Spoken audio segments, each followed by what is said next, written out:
right, let's talk about Thomas Troward. So, Thomas Troward, for those of you who don't know, his name is spelled Troward.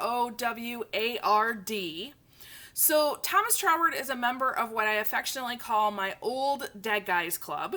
So, he is so that old dead guys club is authors, theologians, philosophers, poets, people who are long gone from this earth, but their work still remains. So they are people that I study on a regular basis. So Napoleon Hill, James Allen, Wallace D. Wattles. Those are just some of the guys. And so if you came and you looked at my bookshelves, you would notice a lot of old dead guys, okay? So Thomas Troward is one. He's somebody that I've been studying for quite some time, and he's got several books out. So one thing I find is that when I get to a author or a writer that I really enjoy, I typically go by all their work. Okay. So I can't remember where this came from today because it's in a book of all kinds of different books. But I really wanted to talk about this idea that he talks about that is mirrored in all of those other authors that I just told you about. They are all saying the same thing, along with Neville Goddard. Okay, so he talks about how ideas are like seeds. So where does an idea come from? So you might get it from an outside source, right? So maybe you're listening to this podcast and you're like, oh, that's a great idea, right? Or you could just be kind of like maybe what I do, either in the shower or taking a walk, an idea comes, right? Or I was driving this morning to PT and I had an idea for a new program. So you get an idea and they're like seeds. And Thomas Troward goes through and he says, you know what? There is a universal law of growth. So again, it's this idea that you can look at you can look at nature and say this is how nature operates. And you can apply that to this is how our brain and our mind operates. So he talks a lot about, what it means to be a seed and how you take care of that and how the law of growth shows up. So for example, if you look at an acorn seed and you look at an oak, they're wildly different, aren't they? An acorn is like that big and an oak is huge. But you see, the acorn not only has one huge tree located inside that little seed, think about how many acorns one oak tree gives off in its lifetime. A lot, right? So what he's saying is that when you get one thought, one idea that comes to you, it's not just that idea. That there are, if you water it, if you fertilize it, if you put it in the right environment, if you really take care of that idea, it's going to continue to give you ideas over and over and over again. Now, I know this to be true because, quite frankly, this is how my business is growing right now. So I really wanted to talk about this a little bit because what do you do with the ideas that come to you?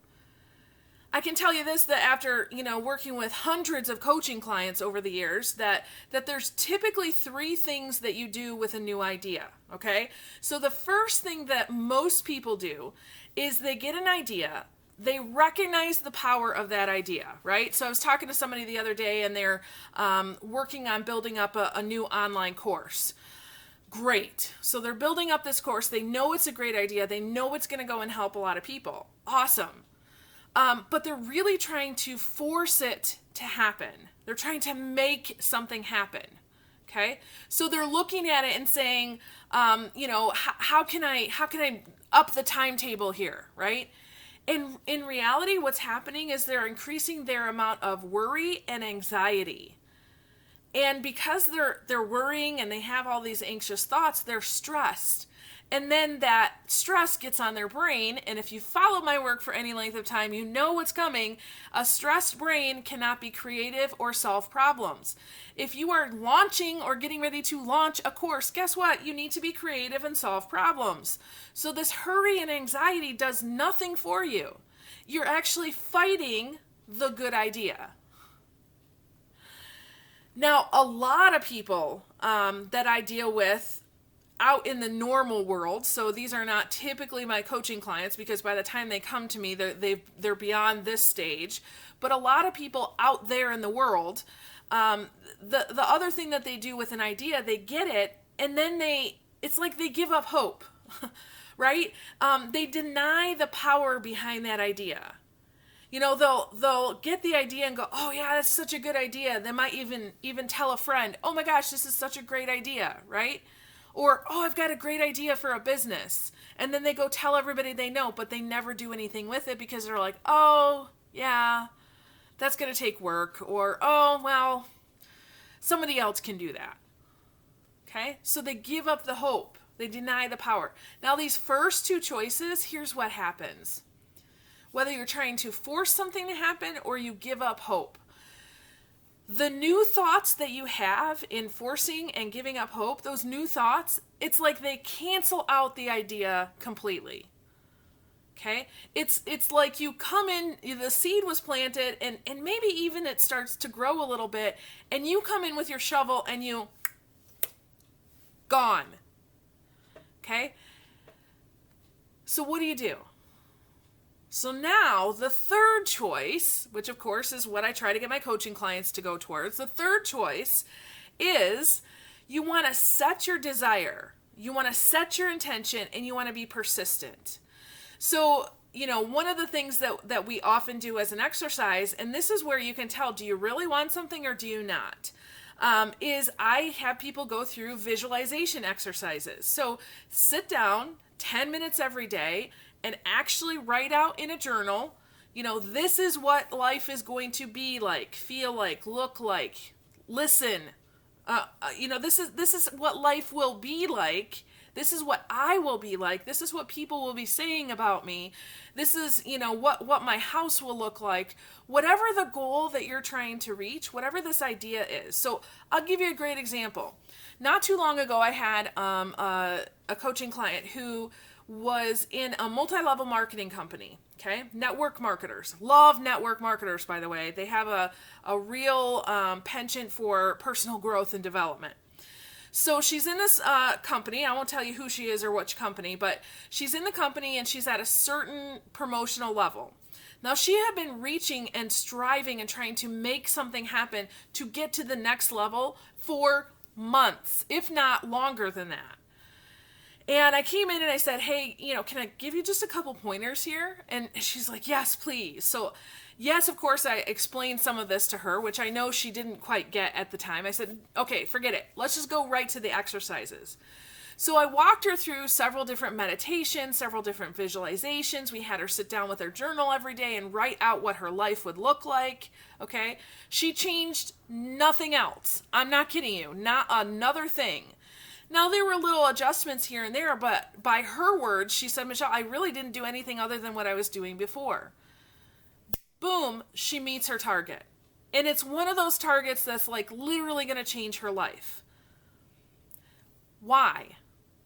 Because if a seed is operating by the law of growth, if it's in the correct environment, if it's being watered, if it's being taken care of, a seed doesn't go,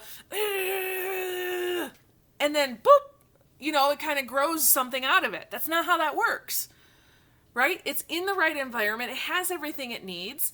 And that's what happens with imagination and visualization. You are literally fertilizing that idea in your mind, okay? Thomas Troward says that you water it. And by watering the idea, he says you give it quiet, concentrated contemplation of your desire as an accomplished fact. I'm going to say that again, and I want you to write that down if you can. Quiet, so not frenzied or hurried. Concentrated, so focused. Contemplation, so contemplation infers a little bit of time and thinking, okay, of your desire, so your actual goal, as an accomplished fact.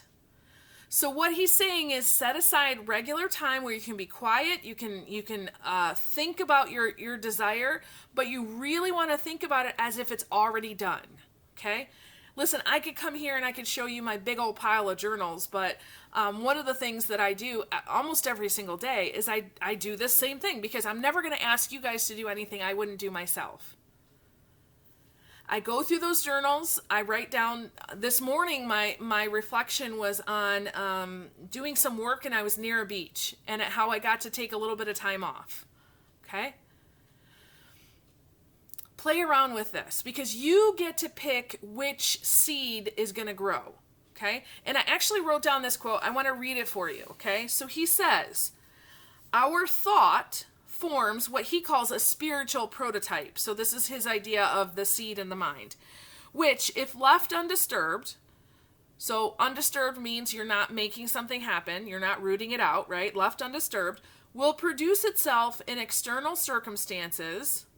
Okay, so what he's saying there is that it will actually come out as a result in your life. The only difference is in the sort of prototype we form. Okay, so the idea, the thought we have. And thus, evil is brought to you by precisely the same law as good. Okay, so he's talking about that law of growth. You get the results in your life that you put in your head. Okay, so I'm going to read the whole thing. Our thought forms a spiritual prototype, which, if left undisturbed, will produce itself in external circumstances. The only difference is in the sort of prototype we form, and thus evil is brought to you by precisely the same law as good. All right, so I got a couple questions for you as we're kind of transitioning out here. Do you hurry and worry? You know, would you say that your life is about hurry and worry? Do you discount and ignore? So do you get that idea and immediately you're like, oh, that'll never work, okay? Or do you focus and persist? Now, the choice is yours about what you're going to do with that. Okay, the choice is yours. So just get to know your own mind. Maybe even really check in today after you listen to this. What kind of ideas are coming to you and what do you do with it? Okay, try to find out what your pattern is. Awesome. Hey, I'm so glad to spend some time with you today and to introduce you to one of my old dead guys.